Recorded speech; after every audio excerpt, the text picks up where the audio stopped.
Oi gente, tudo bem? Hoje eu queria falar um pouquinho com vocês a respeito de críticas. Há um tempo atrás eu li uma frase no perfil do Facebook da minha irmã, onde dizia assim: estou em um lugar onde as críticas não me abatem e os elogios não me iludem.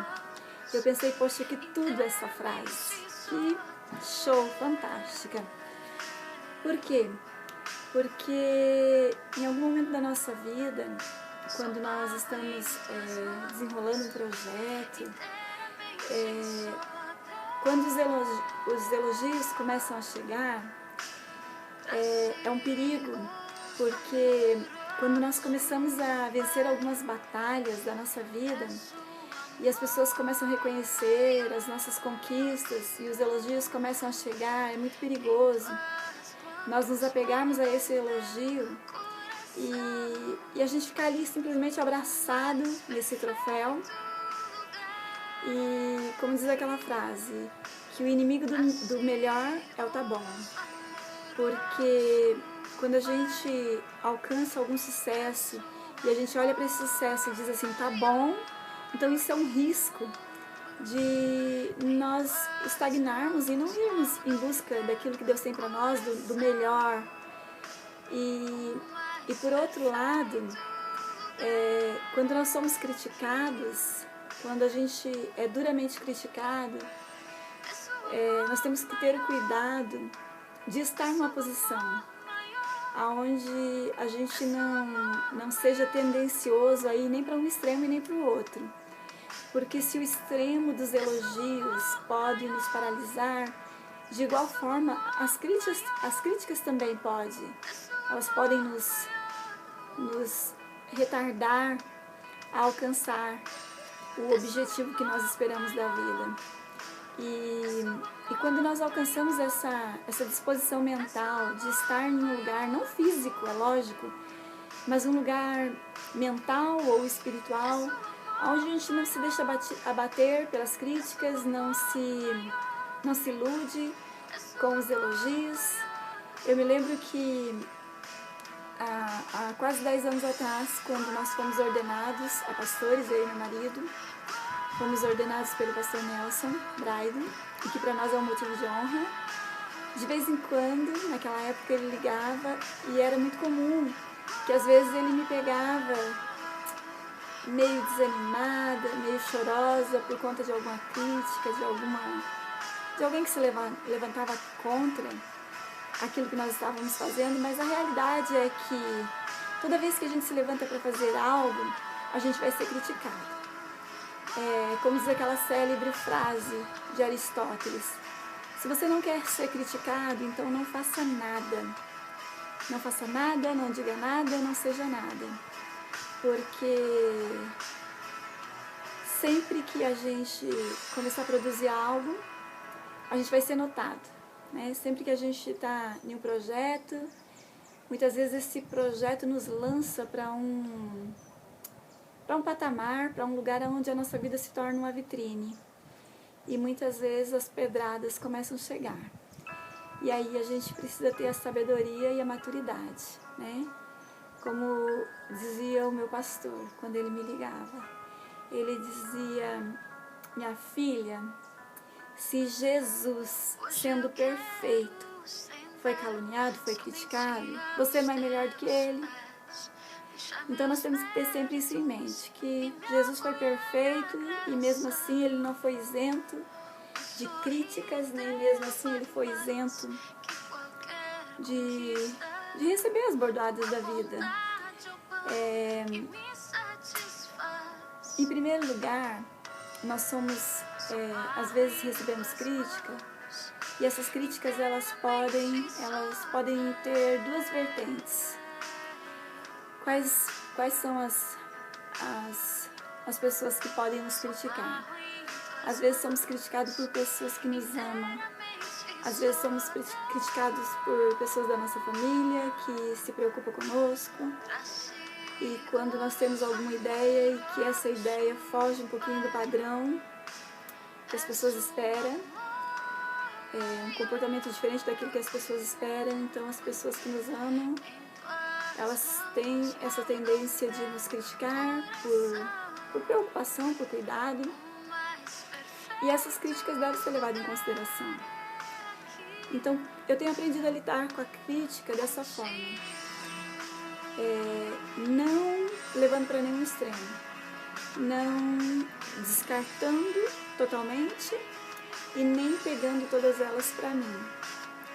Quando alguém que me ama me critica, eu procuro refletir à luz da palavra de Deus se aquela crítica é uma crítica que tem fundamento, porque muitas vezes quando eu fui criticada e eu aprendi a passar as críticas por uma peneira, e muitas vezes é muito importante que a gente não leve a crítica para o lado pessoal, quando a crítica vem de alguém que nos ama. Porque as críticas das pessoas que nos amam, elas podem nos levar a ver coisas que a gente não está vendo, porque quem está de fora consegue ver melhor. Então eu coloco numa balança e eu vejo se aquela crítica tem fundamento. Eu não pego toda e não dispenso ela toda, porque muitas vezes nós podemos aprender muito e reconhecer que em algum aspecto, em algum detalhe, a gente está fazendo algo errado e a gente pode consertar e a gente pode melhorar com as críticas, né? E tem as críticas das pessoas que... Tem pessoas que nos criticam simplesmente porque não gosta da gente, não gosta... E existe até uma teoria que um percentual, que eu não me lembro qual, mas existe um percentual de pessoas que não vai gostar de você, não importa o que você faça, o que você deixe de fazer, elas simplesmente não vão gostar de você, elas vão te criticar. E quando você percebe que você está sendo criticado por alguém que não gosta de você, quando você percebe que você está sendo criticado por alguém que talvez esteja com inveja do que você está fazendo, então essa crítica ela tem que ser descartada, porque acima de tudo a Bíblia diz que Deus, Ele nos diz: eu é que sei o pensamento que tenho sobre vós, pensamento de paz e não de mal, para vos dar o fim que desejais. Eu olho para o testemunho do apóstolo Paulo, que quando ele estava viajando de barco e veio uma tempestade e eles quase foram ao naufrágio e eles obrigatoriamente eles têm que fazer aquela parada na ilha de Malta, e quando eles chegam na ilha de Malta ele é picado por uma cobra. E ali naquela ilha, quando aquelas pessoas, os moradores da ilha, percebem que Paulo é picado por uma cobra, eles dizem consigo mesmo: esse cara deve ter muito demônio na vida dele. Ele deve ser muito pecador, porque ele fugiu de ser morto no naufrágio e agora ele foi picado por essa cobra, e essa cobra é venenosa e ele vai morrer. Então é porque ele é muito pecador. Mas ele simplesmente se desvencilha da cobra, e a cobra cai no fogo e passa um tempo e Paulo não morre com a picada da cobra. E aí aquele povo muda de ideia e aquele povo vai para o outro extremo.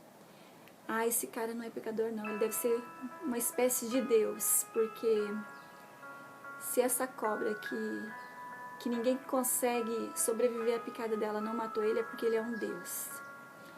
E aí Paulo tem que ir lá e explicar que na verdade não era que ele era um Deus, mas que acima dele havia um Deus que era todo poderoso e que governava sobre a vida dele.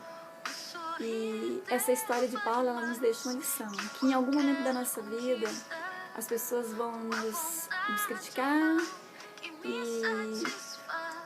Mas tudo, quando a gente percebe que tudo é momentâneo, que tudo é passageiro, e que chega um determinado momento da nossa vida que quando nós não desistimos e não nos abatemos e não nos deixamos se entristecer com as críticas, aquelas mesmas pessoas que muitas vezes vão olhar para a tua vida e vão dizer assim, tem demônio, é pecador demais. Quando aquele momento passar,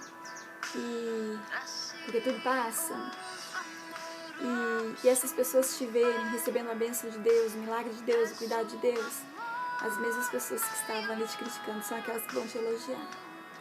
E aí você vai ter que ter cuidado, né? Assim como você teve cuidado para não deixar que a crítica viesse te paralisar, te abater, para não deixar que os elogios também te deixem envaidecido, orgulhoso, soberbo, e dessa forma, né, você não venha retroceder e parar aquilo que Deus pretende, aquilo que Deus vai fazer. Se você deixar, se você não desistir. Nós estamos caminhando já para o finalzinho do ano. Hoje já é dia 13 de novembro. E eu creio do fundo do meu coração, que se nós não deixarmos que nem a crítica e nem os elogios nos paralisem, ainda esse ano nós vamos viver muitos milagres. Muitos milagres. Se você tem recebido críticas, que esse vídeo possa te fortalecer, que você fique firme no Senhor, que você se lembre que Deus é que sabe o pensamento que tem sobre vós, pensamento de paz e não de mal, para vos dar o fim que desejais. Amém?